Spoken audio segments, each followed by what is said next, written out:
من معمولا داستان کوتاه نمیخونم، یعنی زیاد طرفدارش نیستم، اما این چند وقته چند تا کتاب مجموعه داستان کوتاه خوندم که دوست داشتم و برام جذاب بود.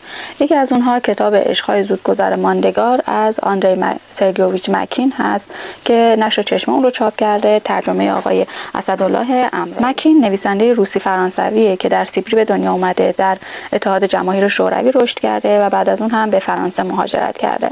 این کتاب شامل 8 داستان کوتاه هست که چینش داستان‌ها به صورتیه که تکمیل کننده همدیگن. یعنی در داستان‌های اول راوی داستان یک کودک پرورشگاهی و یتیم هست و در داستان‌های دیگه دوران بزرگسالی و جوانی اونو می‌خونیم. راوی داستان‌هایی رو برای خواننده تعریف می‌کنه از اون زندگی دارای تناقض در دوران شوروی، تفاوت‌هایی که بین زندگی و ماجراهای مردم عادی هست با اون شعارهای دهان پرکن و قدرت طلبانه یه حکومت تمامیت خواه. داستان عشق‌ها و عواطفی که شاید از لحاظ زمانی زودگذر بودن، اما خاطرات اونها در ذهن شخصیت‌ها ماندگار و پابرجاست.